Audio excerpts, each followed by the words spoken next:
வணக்கம் நண்பர்களே, welcome back to Epic Life. நான் உங்கள் வெற்றி கூட்டாளி. பல்வேறு சூழ்நிலைகளில் சரியான முடிவுகளை எடுப்பது எப்படி அப்படின்னு சொல்லிட்டு டெசிஷன் மேக்கிங் மாடல்ஸ், இந்த மாடல்ஸை பேஸ் பண்ணி அந்த முடிவுகளை எடுப்பது எப்படின்னு சொல்லிட்டு நம்ம ஒவ்வொரு விஷயங்களாக நம்ம லேர்ன் பண்ணிக்கிட்டு வந்துக்கிட்டு இருக்கிறோம்.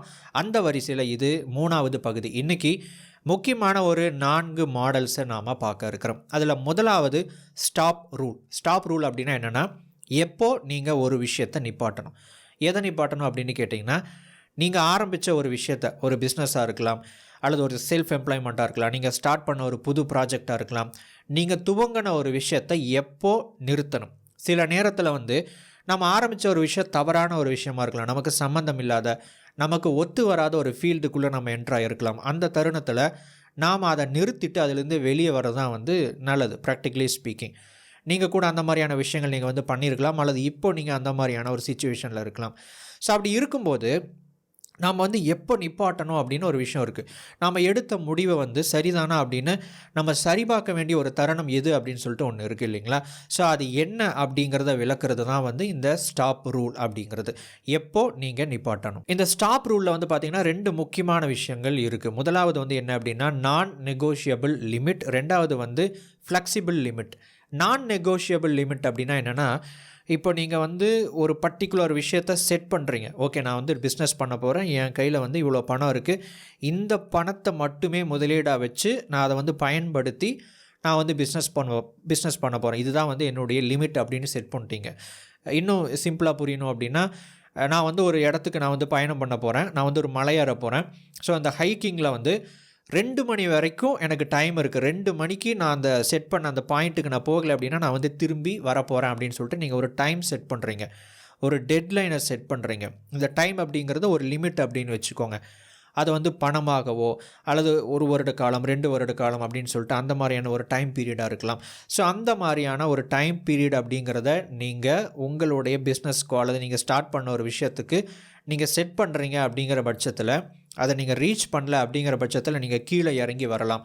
இது ஒரு விதமான நான் நெகோஷியபிள் லிமிட் அப்படின்னு சொல்லலாம். இன்னொன்று ஃப்ளெக்சிபிள் லிமிட் அப்படிங்கிறது என்ன அப்படின்னா, ஓகே நான் 2 மணி வரைக்கும் நான் மலை ஏற போகிறேன், பட் அந்த இன்றைக்கி பொழுது சீக்கிரம் இறங்கலை அப்படிங்கிற பட்சத்தில் இன்னும் 1 மணி நேரம் நான் ஹைக் பண்ண போகிறேன், அந்த 1 மணி நேரத்துக்குள்ளே அந்த இடத்த என்னால் ரீச் பண்ண முடியும் அப்படின்னு சொல்லிட்டு கொஞ்சம் உங்களுடைய அந்த லிமிட்டேஷன்ஸை ஃப்ளெக்சிபிள் பண்ணிக்கிறீங்க. இப்போது ரியல் லைஃபுக்கு வருவோம், உங்களுடைய கேஸுக்கு வருவோம். இப்போ நீங்கள் ஒரு முடிவு எடுக்கிறீங்க, அந்த முடிவு சரியாக தவறா அப்படின்னு நீங்கள் தெரிஞ்சுக்கணும் அப்படின்னா முதல்ல நான் நெகோஷியபிள் லிமிட் அப்படின்னு ஒரு விஷயம் உங்களுக்கு இருக்கா, அது உங்களுக்கு முக்கியமா அப்படின்னு பாருங்கள். எனக்கு 1 வருஷம் டைம் இருக்குது, 2 வருஷத்துக்குள்ளே இந்த விஷயத்தை நான் அச்சீவ் பண்ணணும், அப்படி பண்ணல அப்படின்னா நான் ஸ்டாப் பண்ண போகிறேன், 3 வருஷத்துக்குள்ளே நான் இதை பண்ண போகிறேன், அல்லது என்னுடைய கையில் இருக்கக்கூடிய இந்த தொகை முடியும் வரைக்கும் நான் இதை பண்ண போகிறேன், அல்லது இந்த பிஸ்னஸுக்கு இவ்வளோ தான் லிமிட் அப்படின்னு சொல்லிட்டு நான் ஒரு விஷயத்தை ஒதுக்கி வச்சுருக்க போகிறேன். ஸோ அந்த ஒரு விஷயத்துக்குள்ளே இது நடக்கலை அப்படிங்கிற பட்சத்தில் நான் திரும்பி வர போகிறேன் அப்படின்னு சொல்லிட்டு நீங்கள் நான் நெகோஷியபிள் லிமிட்டை செட் பண்ணலாம். அல்லது நீங்கள் ஃப்ளெக்சிபிள் லிமிட்டை செட் பண்ணலாம். ஓகே, இந்த ஒரு விஷயம் இந்த டைமுக்குள்ளே நடக்கலைனாலும் பரவாயில்ல, அட்ஜஸ்ட் பண்ணுற மாதிரியான சிச்சுவேஷன்ஸ் அப்படிங்கிற விஷயம் இருக்குது அப்படிங்கிற பட்சத்தில் நீங்கள் இன்னும் கொஞ்சம் தூரம் பயணிக்கலாம். ஸோ அந்த ஒரு விஷயம் முடிஞ்சதுக்கப்புறம், எக்ஸாம்பிள் அந்த ஹைக்கிங் கேஸில் பார்த்தோம் அப்படின்னா 3 மணி ஆயிடுச்சு, பட் 3 மணி ஆகியும் அந்த ஒரு டெஸ்டினேஷனை ரீச் பண்ண முடியல அப்படிங்கிற பட்சத்தில் ஸோ இன்னுமே நம்ம தொடர்ச்சியாக முயற்சி பண்ணணும் அப்படிங்கிறத விட அங்கே ஸ்டாப் பண்ணணும், அல்லது இதை ஸ்டாப் பண்ணணுமா வேணாம் அப்படின்னு யோசிக்க வேண்டிய ஒரு தருணம். ஸோ அந்த ஒரு பாயிண்ட் இருக்குது இல்லைங்களா, அதாவது இதை பண்ணலாமா வேணாமா அப்படிங்கிற ஒரு பாயிண்ட் வரும்போது அது ஒரு யோசிக்க வேண்டிய ஒரு தருணம் ப்ராக்டிக்கலி பார்த்தோம் அப்படின்னா. ஸோ இதை நம்ம இந்த பிஸ்னஸை கண்டினியூ பண்ணலாமா வேணாமா, விட்டுறலாமா, அல்லது வேற ஒரு விஷயத்துக்கு போகலாமா அப்படின்னு சொல்லிட்டு யோசிக்க வேண்டிய ஒரு தருணம். ஸோ அந்த ஸ்டாப் ரூல் என்ன சொல்லுது அப்படின்னா, முதலாவது விஷயம், நீங்கள் அந்த ஸ்டாப் ரூலை அச்சீவ் பண்ணும்போது ஒன்று நான் நெகோஷியபிள் லிமிட்டோ அல்லது ஃப்ளெக்சிபிள் லிமிட்டையோ நீங்கள் அச்சீவ் பண்ணினதுக்கப்புறம் நீங்கள் யோசிக்கணும், இதை கண்டினியூ பண்ணணுமா விடணுமா வேண்டாமா அப்படின்னு சொல்லிட்டு. ஸோ அதை விடணும் அப்படின்னா நீங்கள் அதை ஸ்டாப் பண்ணுறது ரொம்பவும் நல்லது. 2வது மாடல் என்ன அப்படின்னா the flow model. Flow model அப்படிங்கிறது ஃப்ளோ அப்படின்னா என்ன அப்படின்னா it's a state of mind, ஒரு விதமான மனநிலை அப்படின்னு சொல்லலாம். நீங்கள் ஒரு வேலையை செய்யும் போது ரொம்ப மும்மரமாக அதில் ஈடுபட்டிருப்பீங்க, உங்களுடைய ஃபுல் ஃபோக்கஸ் அதில் இருக்கும், அதுதான் ஃப்ளோ ஸ்டேட் அப்படிங்கிறது. உதாரணத்துக்கு உங்களுக்கு பிடிச்ச ஒரு விஷயத்தை, ஒரு செயலை நீங்கள் செய்யும்போது அந்த ஃப்ளோ ஸ்டேட் அப்படிங்கிறது ஆக்டிவேட் ஆகும். இந்த ஃப்ளோ ஸ்டேட்டை பற்றி நம்ம எபிக் லைஃப் சேனல் நிறையாவே இதை பற்றி நம்ம பேசியிருக்கிறோம். நீங்கள் ரொம்ப சந்தோஷமாக இருக்கணும், மகிழ்ச்சியாக இருக்கணும் அப்படின்னா இந்த ஃப்ளோ ஸ்டேட் அப்படிங்கிறது ரொம்ப ரொம்ப முக்கியம். இந்த ஃப்ளோ ஸ்டேட்டுக்குள்ளே நீங்கள் இருந்துக்கிட்டே இருக்கும்போது ஒரு விதமான மகிழ்ச்சியில் ஒரு திருப்தியான ஒரு மனநிலை நீங்கள் வந்து இருந்துக்கிட்டே இருப்பீங்க. சரி, இந்த ஃப்ளோ ஸ்டேட்டை அச்சீவ் பண்ணணும் அப்படின்னா நம்ம என்ன பண்ணணும்? நீங்கள் எந்த ஒரு செயலில் ரொம்ப மும்முரமாக தீவிரமாக கவனம் செலுத்துகிறீங்களோ அந்த ஒரு விஷயத்தில் வந்து உங்களுக்கு அந்த ஃப்ளோ ஸ்டேட் அப்படிங்கிறது ஆக்டிவாக இருக்கும். எல்லா நேரத்துலையும் ஒரே மாதிரியான செயல்களில் நம்ம ஈடுபட்டுக்கிட்டே இருக்கும்போது அந்த ஃபோக்கஸை வந்து கொடுக்க முடியுமா?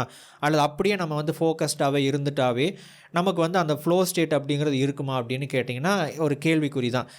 ஏன்னா ஒரு விஷயம் உங்களுக்கு பழகிடுச்சு அப்படின்னா அதை விட கொஞ்சம் சேலஞ்சிங்கான ஒரு விஷயத்தை நீங்கள் கொடுத்தீங்க அப்படின்னா தான் அடுத்த நிலைக்கு முன்னேற முடியும்.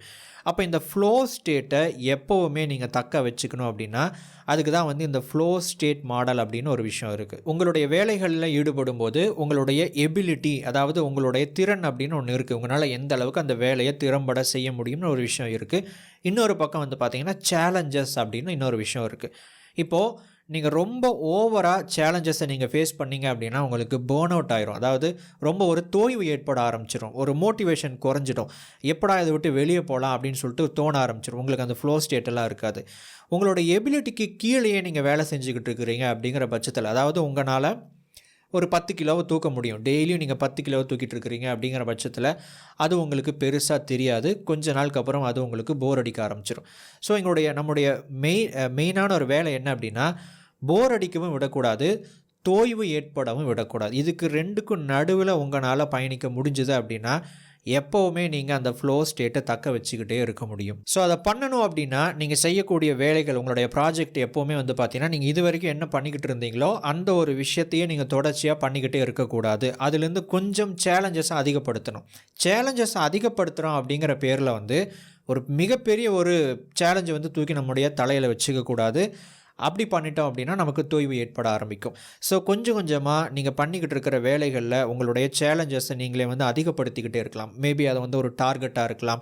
இந்த மாதத்துக்குள்ளே இவ்வளோ நான் சம்பாதிக்கணும், இந்த மாதத்துக்குள்ளே இவ்வளோ ப்ரொடக்டிவிட்டி ஒரு ஒர்க்கை வந்து நான் கொடுக்கணும் அப்படின்னு நினைக்கிறேன், புதுசாக ஒரு விஷயத்தை நான் ட்ரை பண்ணணும் அப்படின்னு நினைக்கிறேன். இது வந்து உங்களுடைய ஃப்ளோ ஸ்டேட்டை ஆக்டிவேட் பண்ணக்கூடிய ஒரு மிகப்பெரிய ஒரு விஷயம்.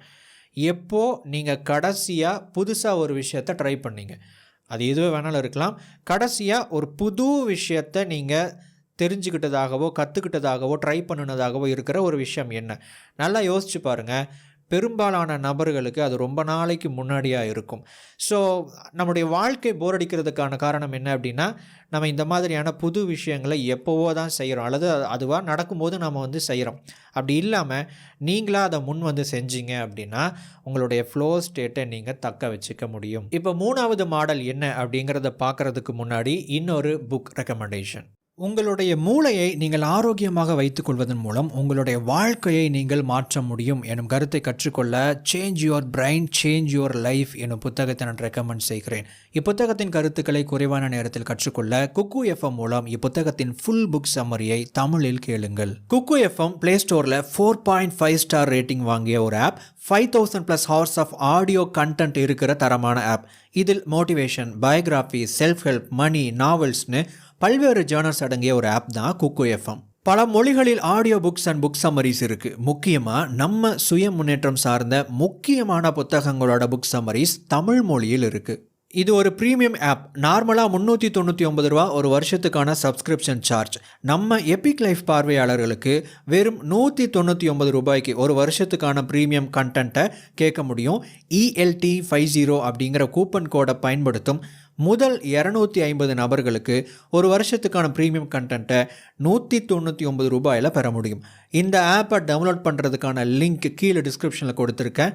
கிளிக் பண்ணி டவுன்லோட் பண்ணுங்கள். உங்களுடைய எனர்ஜி, அதாவது உங்களுடைய ஆற்றல் அப்படிங்கிறது, உங்களுடைய எண்ணங்கள், உங்களுடைய சிந்தனை, இது மாதிரியான ஆற்றல், உங்களுடைய பிளானிங், இது எல்லாமே வந்து பார்த்திங்கன்னா ஒரு விதமான ஆற்றல் அப்படின்னு சொல்லலாம். இந்த ஆற்றல் எதில் செலவிடப்படுகிறதோ அது அதிகரிக்கும். ஸோ அந்த இடத்துல எனர்ஜி அப்படிங்கிற ஒரு விஷயம் இருக்குது இல்லைங்களா? ஸோ அந்த எனர்ஜியை நீங்கள் எங்கே ஸ்பெண்ட் பண்ணுறீங்க? உங்களுடைய ஃப்யூச்சரில் ஸ்பெண்ட் பண்ணுறீங்களா, இல்லை நீங்கள் வந்து ரியலிஸ்டிக்காக இப்போ என்ன நடக்குதோ அதில் நீங்கள் ஸ்பெண்ட் பண்ணுறீங்களா, இல்லை உங்களுடைய கடந்த காலத்தில் நீங்கள் ஸ்பெண்ட் பண்ணிக்கிட்டு இருக்கிறீங்களா? பெரும்பாலான நபர்கள் கடந்த காலத்தில் நடந்த விஷயங்களை பற்றி கற்பனை பண்ணிக்கிட்டோ அல்லது அதை பற்றி கவலைப்பட்டுக்கிட்டோ சோகமாக இருந்துக்கிட்டோ அவங்களுடைய காலத்தையும் அவங்களுடைய எனர்ஜியும் வேஸ்ட் பண்ணிக்கிட்டே இருக்கிறாங்க. அதனால் ஃப்யூச்சரில் என்ன உருவாகும் அப்படின்னு கேட்டிங்கன்னா எதுவுமே இல்லை. ஸோ ஒவ்வொரு ஃப்யூச்சருக்குமே ஒரு கடந்த காலம், ஒரு நிகழ்காலம் அப்படின்னு ஒன்று இருக்குது. கடந்த காலம் அப்படிங்கிறத வச்சு தான் நிகழ்காலத்தில் நம்ம ரியாக்ட் பண்ணுறோம். நிகழ்காலத்தில் நம்ம என்ன செய்கிறோம் அப்படிங்கிறது தான் எதிர்காலத்தில் நமக்கு ஒரு விஷயம் க்ரியேட் ஆகிட்டுருக்கு. ஸோ நம்ம எப்போவுமே நம்ம ஆசைப்படுறது என்னவாக இருக்கும் அப்படின்னா, நம்முடைய எதிர்காலத்தில் எனக்கு இந்த மாதிரியான ஒரு வாழ்க்கை, இந்த மாதிரியான சில விஷயங்கள் வேணும் அப்படின்னு ஆசைப்படுவோம். ஸோ அதை அடையணும் அப்படின்னா நம்மளுடைய எனர்ஜி எங்கே இருக்கணும், எங்கே இருக்கக்கூடாது அப்படிங்கிறது நம்ம தெளிவாக புரிஞ்சுக்கணும். இப்போ உங்களுடைய எனர்ஜியை நீங்கள் அதிகமாக எங்கே ஸ்பெண்ட் பண்ணுறீங்க, கடந்த காலத்துலையா, நிகழ்காலத்துலையா அல்லது எதிர்காலத்துலையா அப்படிங்கிறது தெரிஞ்சுக்கிறதுக்கு ஹெல்ப் பண்ண போகிறதான் இந்த எனர்ஜி மாடல். ஸோ அந்த எனர்ஜி மாடலை பொறுத்த வரைக்கும் நீங்கள் எதன் அடிப்படையில் டிரைவ் பண்ணப்படுகிறீர்கள், எதன் அடிப்படையில் நீங்கள் தூண்டப்படுகிறீர்கள். ஒன்று மெமரி அப்படின்னு சொல்லக்கூடிய ஒரு விஷயம், அதாவது கடந்த காலம். இரண்டாவது பார்த்திங்கன்னா ரியாலிட்டி, அதாவது நிகழ்காலம். மூணாவது பார்த்திங்கன்னா ட்ரீம்ஸ், கனவுகள். அது எதிர்காலத்தை குறிக்கக்கூடிய ஒரு விஷயம். ஸோ நீங்கள் எதில் இருக்கிறீங்க அப்படின்னு தெரிஞ்சுக்கலாம். இப்போ முதலாவது, ஒரு மெமரி ட்ரிவன் பர்சனாக இருக்கிறாரு அப்படின்னா, அதாவது கடந்த கால நினைவுகளுடைய அடிப்படையில் ஒரு நபர் நடந்துக்கிட்டே இருக்கிறாரு அப்படிங்கிற பட்சத்தில் அவருடைய எண்ணங்கள், அவர் எதெல்லாம் யோசிக்கிறாரு, தனியாக இருக்கும்போது எதை திங்க் பண்ணுறாரு, தனியாக இருக்கும்போது என்னென்ன விஷயங்களை யோசிக்கிறாரு அப்படின்னு பார்த்தீங்கன்னா 40% கிட்டத்தட்ட கடந்த கால அனுபவங்களாகத்தான் இருக்கும். அதுக்கப்புறம் ஒரு 30% இப்போ என்ன நடக்குது அப்படிங்கிறத யோசிப்பார். ஒரு 30% ஃப்யூச்சரில் என்ன நடக்குது அப்படிங்கிறத பற்றி யோசிப்பார். இப்போது நீங்கள் இந்த ஒரு நபராக இருக்கிறீங்களா அப்படின்னு சொல்லிட்டு இந்த பர்சன்டேஜோடு ஜஸ்ட் நீங்கள் மேட்ச் பண்ணி பாருங்கள். அடுத்தது ட்ரீம் ட்ரிவன், அதாவது எதிர்காலம் பற்றின அந்த கனவுலேயே ஒரு நபர் இருந்துக்கிட்டே இருப்பார். இவர் பார்த்தீங்கன்னா ஒரு கிட்டத்தட்ட ஒரு 65% எதிர்காலத்தில் நடக்கக்கூடிய விஷயங்கள். இப்போ ஒரு பிஸ்னஸ் பண்ணிக்கிட்டு இருக்காரு அப்படின்னா, இந்த பிஸ்னஸ் அப்படி பண்ணலாம், இதை இப்படி பண்ணலாம், இப்படி பண்ணால் நல்லாயிருக்கும், அப்படி பண்ணால் நல்லாயிருக்கும் அப்படின்னு சொல்லிட்டு புது புது ஐடியாஸை யோசிச்சுக்கிட்டே இருப்பார். ஸோ அந்த விஷயங்கள் மைண்டுக்குள்ளே ஓடிக்கிட்டே இருக்கும். அந்த ஐடியாஸ் எல்லாமே பார்த்திங்கன்னா அவர் பண்ண போகிற விஷயமா இருக்கும். அவர் பண்ணுறாரோ இல்லையோ அது ரெண்டாவது விஷயம். இப்படி பண்ணலாம், அப்படி பண்ணலான்னு சொல்லிட்டு அந்த மாதிரியான பிளானிங் பற்றி யோசிச்சுக்கிட்டே இருப்பார். நிறைய ஐடியாஸ் வந்துக்கிட்டே இருக்கும், அல்லது நிறைய கனவுகள் இருந்துக்கிட்டே இருக்கும். நம்ம இப்படி இருக்கணும், அப்படி இருக்கணும், நமக்கு இது வேணும், அது வேணும், நம்ம இந்த ஒரு விஷயத்தை இப்படி பண்ணணும்னு நினைக்கிறேன், நான் இந்த என்னுடைய ஒர்க்கை நான் இந்த மாதிரி நான் கொண்டு வரணும் அப்படின்னு நினைக்கிறேன். ஸோ அப்படிங்கிற மாதிரி ஒரு கனவு சம்மந்தமாக ஒரு கனவு மாதிரியே இருக்கும். பகல் கனவு அப்படிங்கிற ஒரு விஷயம் ரொம்ப இயல்பாகவே இருக்கும். ஸோ நிறைய விஷயங்களை பிளான் பண்ணிக்கிட்டே இருப்பார். அது எல்லாமே இந்த ட்ரீம் மாதிரியான விஷயங்களாகவே இருக்கும். ஸோ அப்படிப்பட்ட நபர் அப்படின்னா நீங்கள் ஒரு ட்ரீம் ட்ரிவன் பர்சன் அப்படின்னு அர்த்தம். மூணாவது ரியாலிட்டி ட்ரிவன். ரியாலிட்டி அப்படின்னா இப்போ என்ன நடக்குதோ அதில் மட்டுமே ஒரு கிட்டத்தட்ட ஒரு 70% அவருடைய கவனம் முழுவதும் பார்த்திங்கன்னா இப்போ என்ன நடக்குது, இப்போ என்ன போய்கிட்டு இருக்குது அப்படிங்கிற ஒரு விஷயத்தை மட்டுமே ஃபோக்கஸ் பண்ணிக்கிட்டே இருப்பாங்க. தன்னைத்தானே அப்டேட் பண்ணிக்கிட்டே இருப்பாங்க. இப்போ என்ன ட்ரெண்டாக இருக்கோ அந்த விஷயத்தை ஃபாலோ பண்ணுறதுக்கு முயற்சி பண்ணுவாங்க. இப்போ நடக்கிற விஷயங்களை பற்றி, இப்போ நடக்கிற ப்ராஜெக்டை பற்றி மட்டுமே பிளான் பண்ணிக்கிட்டே இருப்பாங்க, அல்லது அதில் மட்டுமே அவருடைய முழு ஃபோக்கஸை வச்சுக்கிட்டே இருப்பாங்க. எதிர்காலத்தில் நடக்கிற விஷயங்களை பற்றி இவங்களுக்கு ஐடியா இருக்கும், ஆனால் அந்த அளவுக்கு ரொம்ப அதிகமாக கவனம் கொடுக்க மாட்டாங்க.